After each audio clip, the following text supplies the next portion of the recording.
Creemos que el Señor sigue siendo Dios y que sigue siendo bueno y que a pesar de todas las cosas el Señor nos da la suficiente capacidad como para estar en pie. Gracias, Majestad, por ser una iglesia como eres, una iglesia de esa madurez y de esas hechuras que vosotros tenéis. Voy a intentar compartiros una palabra del Señor que pueda hacer bien a vuestros corazones. Os voy a compartir un texto que ha nacido en este tiempo de confinamiento. Mientras que hemos estado, tal como estamos todavía, limitados en nuestros movimientos, ya sabéis que hemos tenido tiempo para todo y lo seguimos teniendo. Y este texto que os voy a compartir ha nacido en este periodo de tiempo que nos está tocando vivir. El texto en cuestión se encuentra en la segunda carta a los Corintios, en el capítulo 4, versos 16, 17 y 18. Dice así la palabra del Señor. Por tanto, no desmayamos, antes, aunque nuestro hombre exterior se va desgastando, el interior no obstante se renueva de día en día, porque esta leve tribulación momentánea produce en nosotros un cada vez más excelente y eterno peso de gloria, no mirando nosotros las cosas que se ven, sino las que no se ven, pues las cosas que se ven son temporales, pero las que no se ven son eternas. El apóstol San Pablo nos ha enseñado aquí un principio eterno, el que nos define en el verso 17, un punto doctrinal que trae equilibrio al alma, el que nos desvela en el verso 16, y una llave de revelación maestra que nos permite comprender el principio eterno del verso 17 y el punto doctrinal del verso 16. Dicha llave maestra nos la ha mostrado en el verso 18. De esto quiero predicarles hoy, de un principio eterno, de un punto doctrinal que trae equilibrio al corazón y de una llave maestra de revelación. Pero antes de hablarles de cada uno de estos tres versos, que para mí son tres grandezas que nos entrega Dios por la pluma del apóstol, antes de hablarles de ello, como les decía, sería bueno que proyectásemos sobre estos textos la luz del contexto histórico, porque así comprenderemos mejor lo que después vamos a intentar desgranar. El contexto histórico en el que este texto es escrito es aquel que estaba viviendo el apóstol San Pablo en el transcurso de lo que fue su tercer viaje misional, de hecho, finalizando dicho viaje misional. Vosotros sabéis que el apóstol San Pablo desarrolló casi la práctica totalidad de todo su tercer viaje misional en la ciudad de Éfeso, ciudad donde el apóstol posiblemente hizo la obra más extraordinaria de toda su extraordinaria vida. Fue allí donde el uso de Dios en su persona fue tan excelente y extraordinario que se pudo vaciar el templo a Diana y se pudo llenar de Dios no solo a la ciudad de Éfeso, sino a todo lo que fue el Asia proconsular.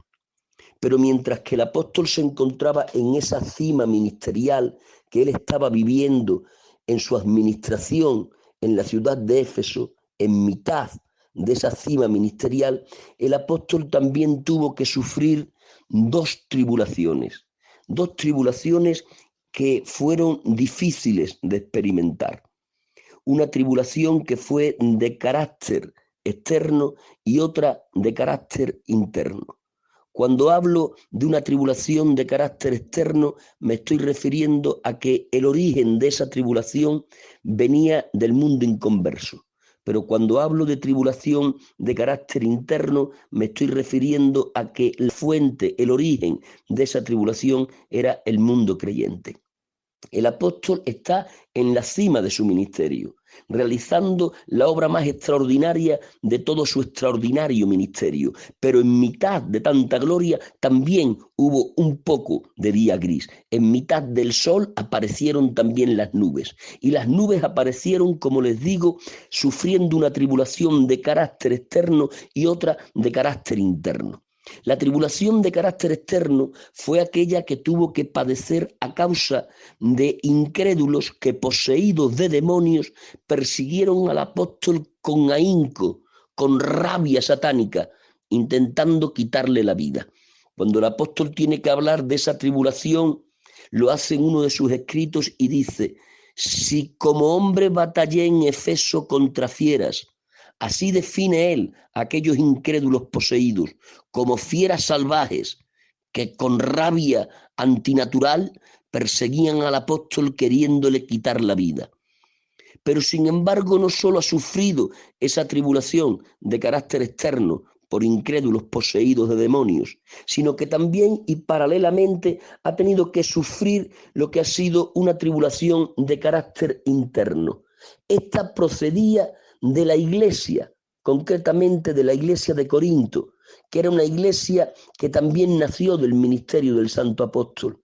Y han sido los corintios los que les han mandado al apóstol un anuncio mientras que él está en Éfeso. Y era un anuncio que causó una profunda tristeza en el corazón del anciano, pues nada más que le decía a la iglesia de Corinto que pretendía desligarse de la cobertura apostólica de San Pablo. Cuando San Pablo recibe aquella noticia, se siente dolido y traicionado. Y es entonces que dice la Escritura que hace un viaje relámpago desde Éfeso a Corinto, pero de nada le sirve, tiene que salir de allí cabizbajo y derrotado, y así volverse de nuevo a Éfeso. Si le preguntásemos a San Pablo cuál de estas dos tribulaciones le dolió más, estoy casi seguro que diría que le dolió más la segunda que la primera. Le dolió más ver cómo sus hijos espirituales se rebelaban contra su autoridad. Más le dolió eso que ver cómo los incrédulos poseídos de demonios le perseguían para quitarse la vida. Uno puede esperar que Goliat se levante contra él. Lo que uno nunca espera es que los hermanos propios del alma te puedan tirar al foso. San Pablo, si tuviera que respondernos, diría sin dudas: me dolió más la segunda tribulación que la primera. Pero el apóstol ha transcurrido el tiempo después de esas dos experiencias amargas y de las dos ha salido en bien. Ni los incrédulos poseídos de demonios le han podido quitar la vida y al final la iglesia se ha reconciliado con él. Ha terminado su obra en Éfeso y ha salido de ella. Ha cruzado el mar Egeo y está en Filipos. En Filipos está, habiendo terminado su obra en Éfeso. Y allí ha llegado Tito y le ha dicho: San Pablo, no te preocupes, la carta severa que has enviado a la iglesia de Corinto ha dado su resultado y la iglesia se ha reconciliado contigo. Quieren seguir manteniéndose bajo la cobertura apostólica que el Señor te entregó. Es decir, que el apóstol, cuando escribe esta parte de la escritura que yo he leído, ya se encuentra fuera del túnel oscuro que ha pasado. Cuando yo quiero ver al apóstol escribiendo esta carta, siempre lo visualizo como que el apóstol está mirando hacia atrás, a su inmediato pasado, y está viendo ese túnel oscuro por el que ha pasado, pero del que ha salido indemne.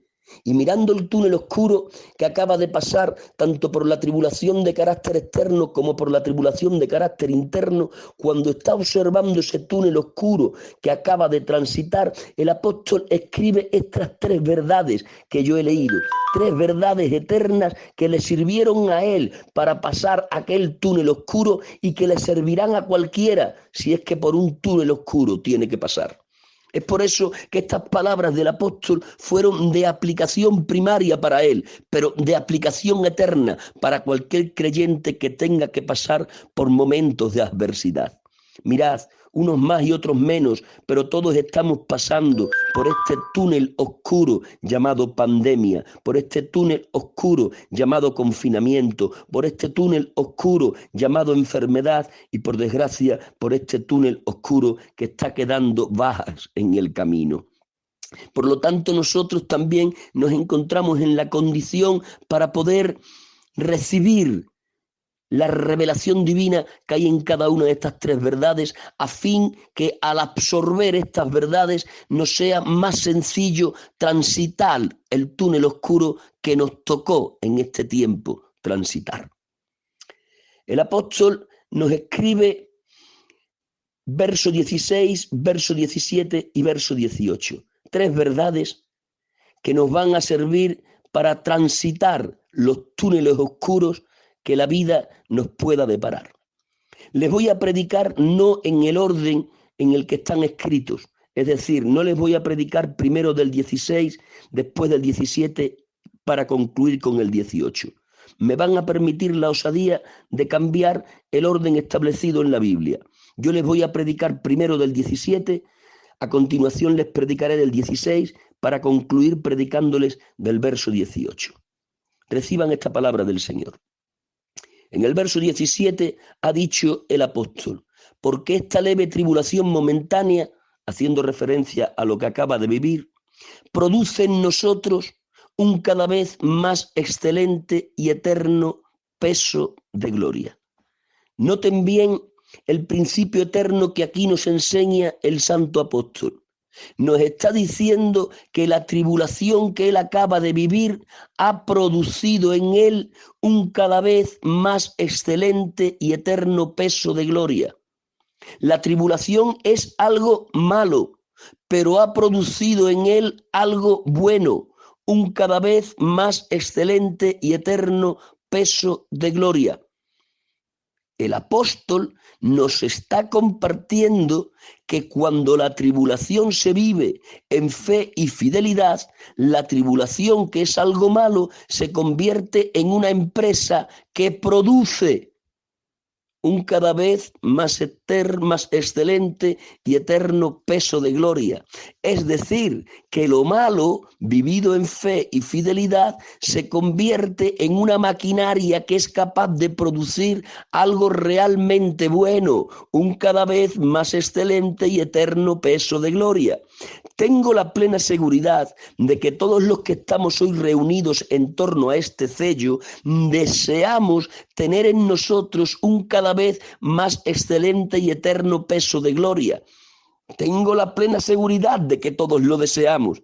Y teniendo esa seguridad digo, estamos ante la situación propicia, porque este túnel oscuro, esta tribulación que estamos viviendo, es la situación propicia para que, viviéndolo en fe y fidelidad, esta tribulación se convierta en la empresa que produzca, que dé a luz en nosotros ese cada vez más excelente y eterno peso de gloria que todos deseamos. Sí, queridos hermanos, el apóstol nos está desvelando el principio eterno bíblico que enseña que Dios, nuestro Dios, es capaz de sacar lo mejor de entre lo peor. Esta verdad aparece ilustrada en infinidad de ocasiones en la Escritura. Dejadme tomar como botón de muestra, como ilustración, como aportación de luz a esta verdad lo que ocurrió en el Calvario. Les pregunto sin que tengan posibilidad de contestarme, ¿el Calvario es algo malo? Yo diría que no, yo diría que el Calvario es algo peor. El Calvario es una dependencia infernal. En el Calvario le han mesado la barba. En el Calvario le han llenado la cara de esputos, en el Calvario le han dado de puñetazos, en el Calvario le han dado de bofetadas, en el Calvario le han atravesado las manos y los pies con clavos, en el Calvario le han coronado la cabeza de espinas, en el Calvario le han azotado las espaldas, en el Calvario le han atravesado el costado con la lanza del romano. Peor todavía, en el Calvario se ha hecho por nosotros pecado, con la profundidad que eso implica. En el Calvario se ha convertido en el receptor único de toda la ira del Padre. En el Calvario ha tenido que padecer todo esto sin el amparo del amado. En el Calvario, según Isaías, se ha convertido en raíz de tierra seca, sin parecer ni hermosura, despreciado y desechado de entre los hombres. Os digo, ¿el Calvario es algo malo? No, el Calvario es algo peor. Pero de entre lo peor que es el Calvario, Dios, nuestro Dios, ha extraído lo mejor, la oportunidad de salvación para todo el género humano. La oportunidad de salvación para todo el género humano es lo mejor, pero lo mejor ha sido extraído de entre lo peor. Dios es capaz de convertir una tribulación momentánea vivida en fe y fidelidad en la máquina que produce un cada vez más excelente y eterno peso de gloria. Dios es capaz de sacar lo mejor de entre lo peor. Les pregunto, por seguir ilustrando este punto doctrinal, ¿es malo estar cautivo? Digo, no, estar cautivo es peor. Pues en condición de cautivo estaba el profeta Ezequiel.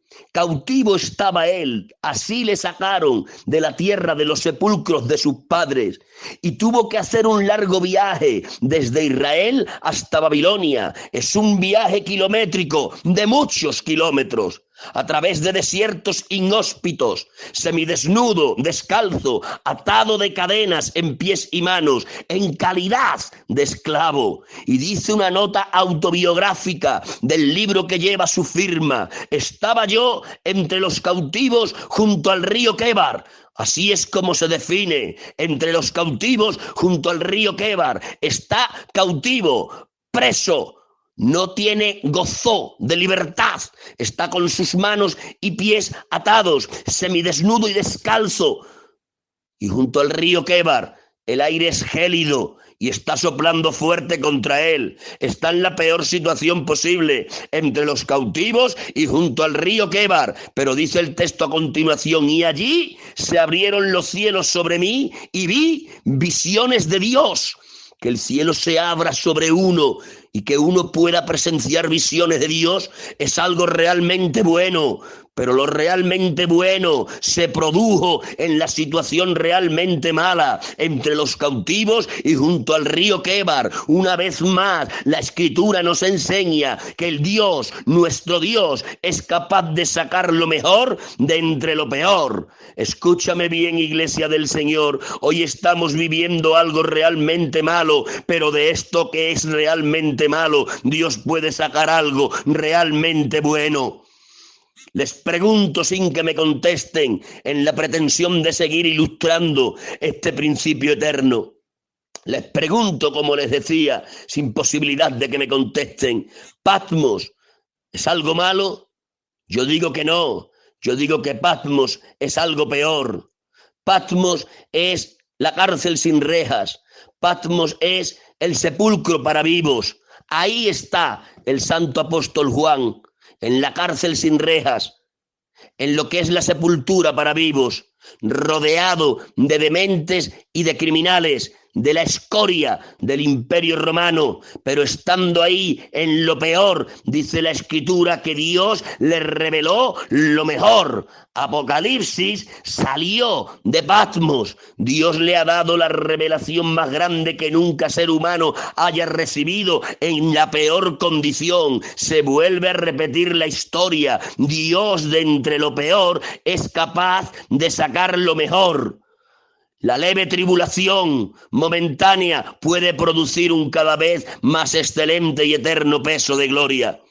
Nosotros hoy estamos viviendo una tribulación, una congoja, una adversidad en forma de pandemia, de confinamiento, de llantos, de malas noticias, de lutos. Estamos viviendo una mala situación, pero ¿acaso no estamos siendo testigos que de entre esto que indudablemente es malo, Dios está empezando a sacar cosas que son indudablemente buenas? Hemos tenido que cerrar las iglesias. Hemos abierto sellos locales en cada una de las iglesias y los pastores nos mandan los reportes de información al final del día, y en esos reportes de información los pastores nos comunican su preocupación por lo que está pasando, pero su ilusión por lo que están comprobando, y en esos reportes de información nos escriben los pastores y nos dicen: tenemos más gente en los sellos de las que teníamos en las capillas, estamos viendo a los incrédulos que vienen a aceptar a Jesús como Salvador. Estamos viendo a los pródigos que regresan a la casa del Padre. Estamos viendo a los que nunca se fueron de la casa, que están creciendo en intimidad, en pureza y en santidad para con el Señor. Esto es algo malo, indudablemente, pero no estamos viendo que Dios está sacando bueno de entre lo malo. Un despertar de la iglesia que están haciendo ¿de qué matriz? De una matriz llamada pandemia. Este principio eterno no solo está en la Escritura, es que lo estamos viviendo en primera persona. Dios se vuelve a glorificar entre nosotros porque es capaz de sacar lo mejor de entre lo peor. Iglesia de majestad, esta tribulación momentánea va a producir en nosotros un cada vez más excelente y eterno peso de gloria. Esta tribulación no va a terminar con nosotros. Esta tribulación nos va a hacer mejores. Vamos a ser mejores de que salgamos de ella que cuando entramos en ella, porque Dios está cumpliendo en nosotros su principio eterno, ese que nos dice que Dios es capaz de sacar lo mejor de entre lo peor. Pero el apóstol San Pablo no simplemente nos enseña ese principio eterno en el verso 17 que nos ayuda a transitar el túnel oscuro, sino que también nos desvela lo que es un punto doctrinal que trae equilibrio en el verso 16. Dice así el apóstol: por tanto, no desmayamos. Antes, aunque nuestro hombre exterior se va desgastando, el interior, no obstante, se renueva de día en día. Noten ustedes lo que el apóstol nos desvela en este verso. Nos dice que en él se da la extraña coincidencia de que hay dos hombres en su único ser.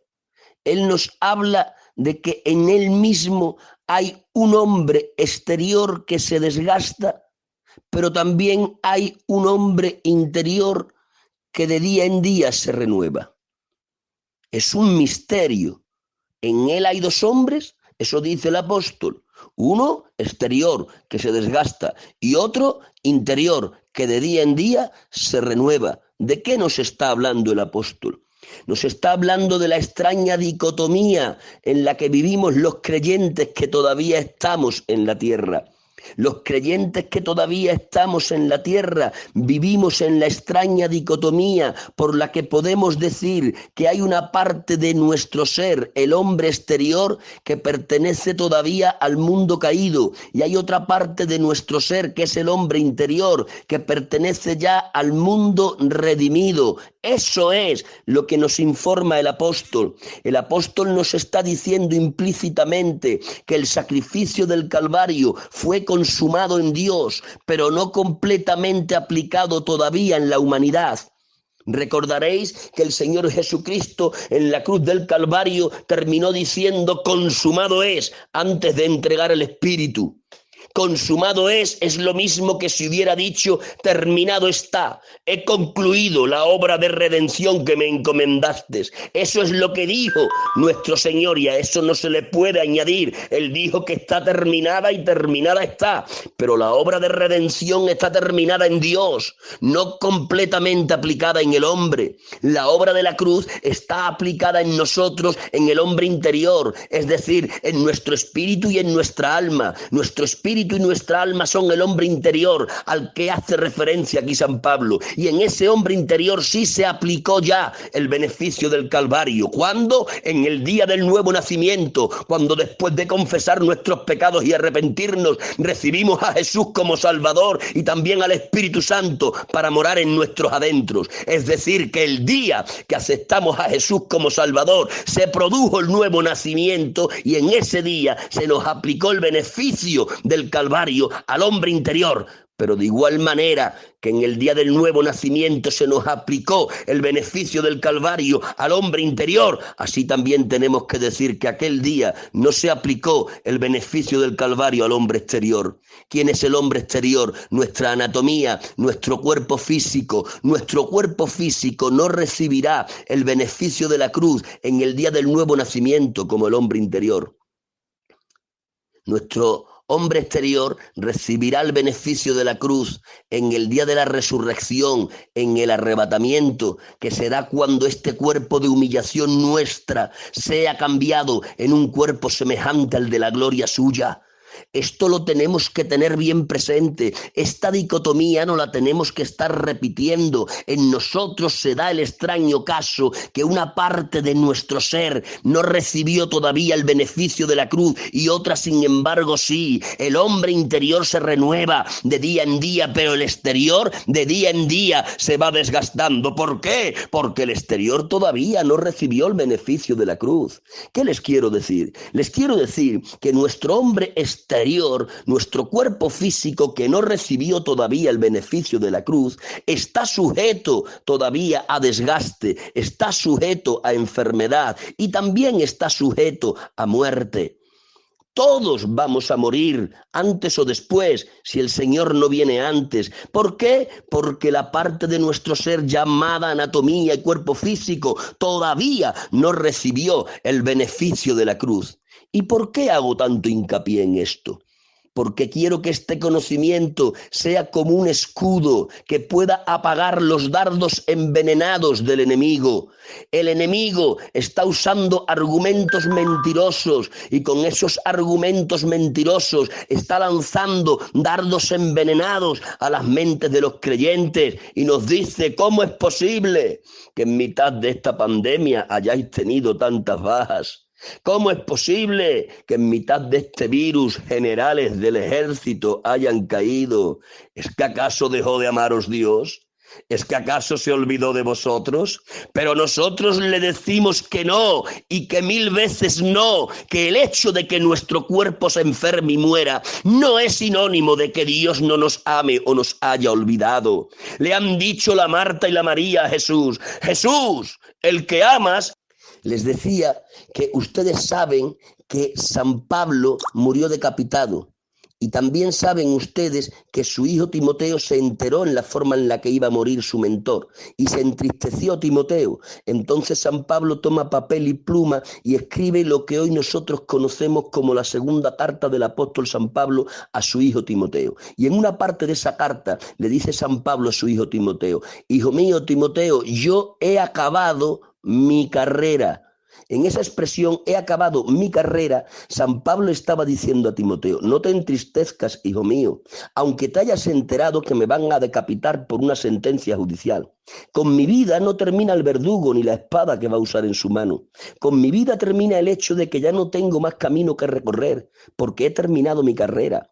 Toda la carrera que Dios programó para mí ya la he recorrido, no me queda más nada que hacer, sino que volver a la casa del Padre. Escuchadme bien, no son las circunstancias que nos rodean las que ponen fin a nuestra vida, es terminar el propósito de Dios. Cuando terminamos el propósito de Dios, lo único que nos queda es volver a la casa. El medio de muerte es lo que menos importancia tiene. Unos serán decapitados, otros serán por enfermedad, otros serán porque resbalaremos en la ducha y de esa forma tan trágica moriremos, otros serán por un accidente de tráfico, pero esto no es lo importante no es el medio, lo importante es el porqué, y el porqué es haber terminado el propósito de Dios. La finalización de la vida del creyente la pone el propósito de Dios. Por lo tanto, hoy tenemos que tener más claro que nunca que somos mortales en nuestra parte física y que estamos expuestos todavía al desgaste, a la enfermedad y al dolor, sencillamente porque esta parte física nuestra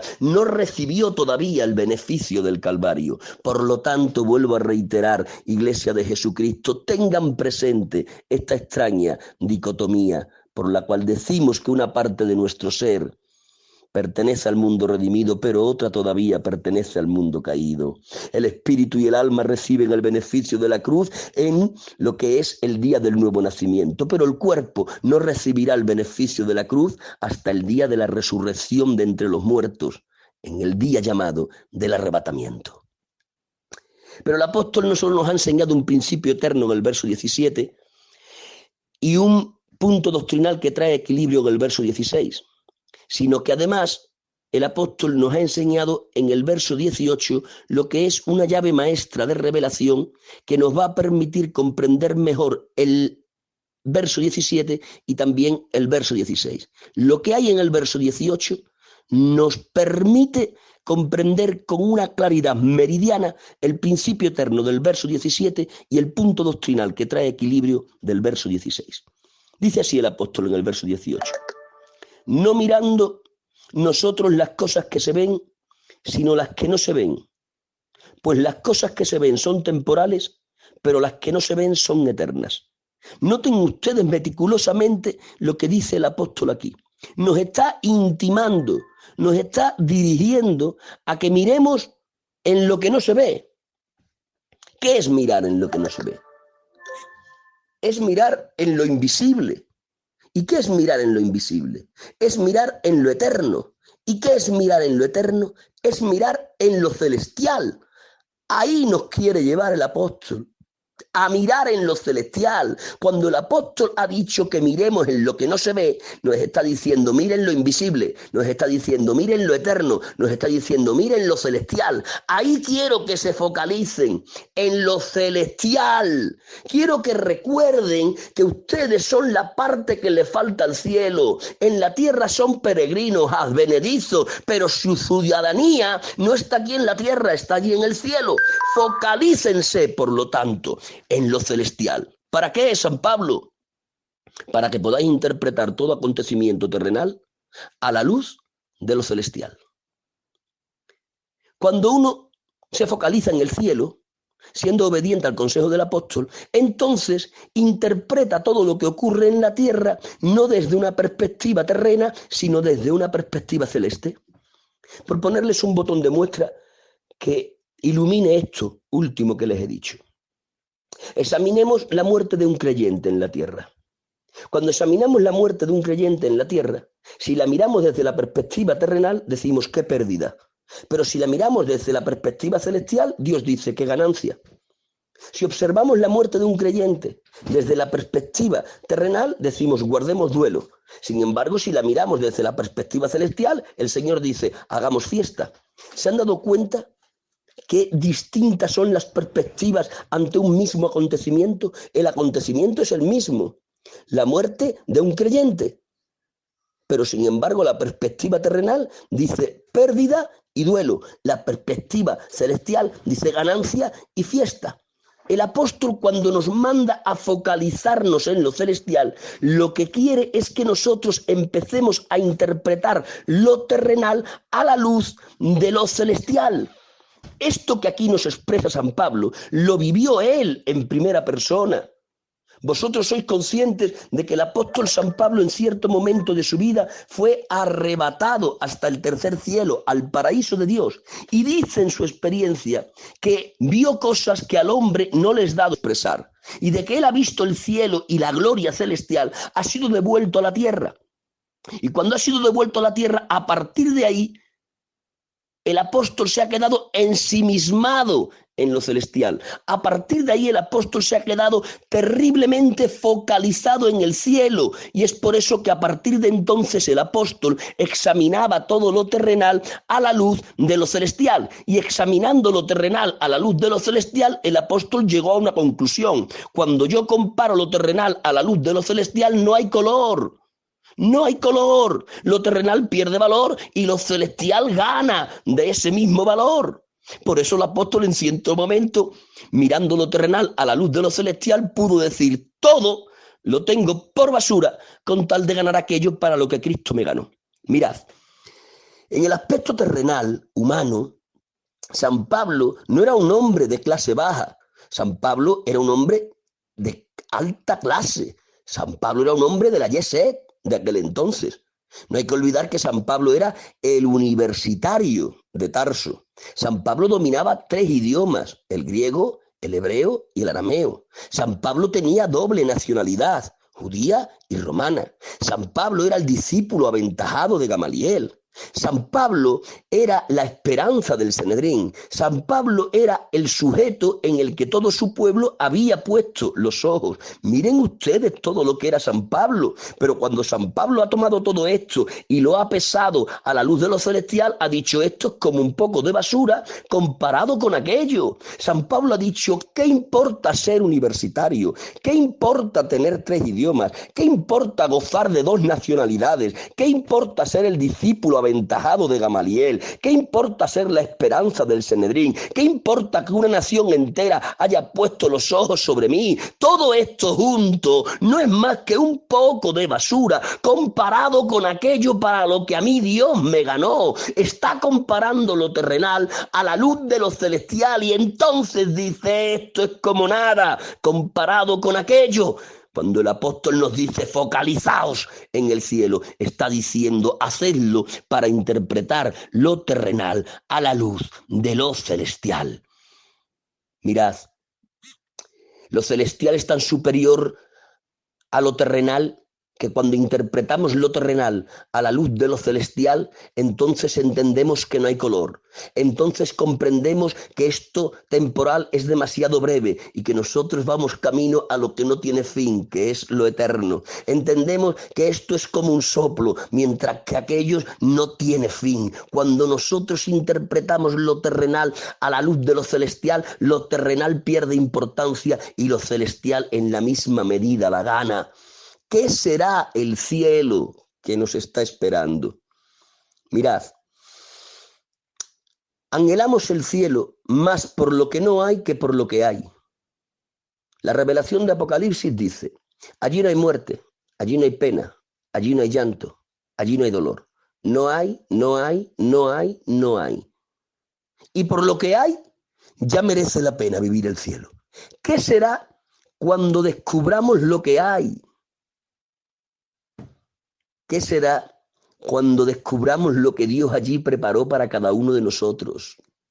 El cielo va a rebasar las mejores expectativas que nosotros tengamos, porque el cielo nuestro va a ser el cielo más glorioso de todo el glorioso cielo. Dejadme explicar esto. El cielo de la iglesia es el cielo más glorioso de todos los estamentos celestiales. Dijo Jesucristo a sus apóstoles antes de marcharse: en la casa de mi Padre muchas moradas hay. Si así no fuera, yo os lo hubiera dicho. Me voy pues a preparar lugar para vosotros, para que donde yo esté, vosotros también podáis estar. Analicen esa frase. Jesucristo nos ha presentado el cielo de Dios como una inmensa mansión en la casa de mi Padre, donde hay un sinfín de habitaciones, muchas moradas hay. Pero yo no os voy a colocar en ninguna de esas moradas. Yo voy a preparar una morada para vosotros, y esa morada que voy a preparar vosotros va a ser en la que yo voy a estar, para que donde yo estoy, vosotros también podáis estar. Es decir, que nuestro Señor Jesucristo, presentándonos el cielo como una inmensa mansión, con un sinfín de habitaciones, nos está presentando que en el cielo todo es glorioso, pero hay distintas medidas de gloria. En el cielo todo es glorioso, pero hay distintas medidas de gloria. Y nosotros estaremos en la cima de esas medidas de gloria. ¿Por qué? Porque estaremos donde Él esté. ¿Dónde va a estar Jesús? Jesús va a estar en el lugar más glorioso de todo el glorioso cielo. Allí vamos a estar nosotros. Jesús va a estar en el salón del trono. Jesús va a estar en el equivalente al lugar santísimo del tabernáculo y del templo. Allí vamos a estar nosotros. ¿Qué gloria tiene que tener aquel lugar que fue la ocasión o una de las ocasiones de la ruina del ángel perfecto? Os acordaréis en Ezequiel y en Isaías que se nos desvela lo que es el lejano pasado hasta el punto de presentarnos la caída de Luzbel. Sabéis que Luzbel estaba en el cielo glorioso. De hecho, estaba en una parte de gloria del cielo que se le llamaban las piedras de fuego. Las piedras de fuego es un estamento celestial con un nivel de gloria extraordinario. Pero el ángel ha visto un lugar con un nivel de gloria superior y ha dicho: el ángel perfecto, subiré a lo alto, junto a las estrellas de Dios levantaré mi trono y seré semejante al Altísimo. La expresión que él ha usado ha sido subiré, con lo cual nos está dando a entender que él estaba en un escalafón inferior y estaba mirando un escalafón superior. Él estaba en un estado de gloria, pero estaba viendo un estado de gloria superior. Y lo anheló. ¿Cuál fue su problema? Que aquel estado de gloria superior que él anheló no estaba preparado para él. Él quería lo que Dios no había preparado para él y como consecuencia despreció lo que Dios para él sí había preparado. ¿Y saben qué ocurre cuando uno desea lo que Dios no preparó para él, menospreciando lo que Dios sí preparó para él? Que se corrompe y se desvirtúa. Por eso el ángel se convirtió en demonio. ¿Pero qué fue lo que vio? Que lo anheló, menospreciando aquel lugar de gloria llamado Piedras de Fuego. Vio lo más sublime de todas las cortes celestiales. La mayor gloria de todo el glorioso cielo estaba allí, porque donde esté Jesús estará el Padre, y donde esté el Padre está el Espíritu Santo, y donde esté el Padre, el Hijo y el Espíritu Santo, allí estará la iglesia con ellos. No vamos a heredar cualquier cielo, vamos a heredar la parte más gloriosa de todo el glorioso cielo. Amamos el cielo por lo que no hay. ¿Qué será cuando descubramos lo que hay? Dice la Biblia que Dios ha preparado para nosotros cosas que nunca ojo vio, cosas que nunca oído oyó, cosas que nunca mente pensó, cosas que nunca subió a corazón humano. Es decir, que lo que vamos a encontrar allí va a ser muchísimo más excelente que lo más excelente que nunca tus ojos hayan visto.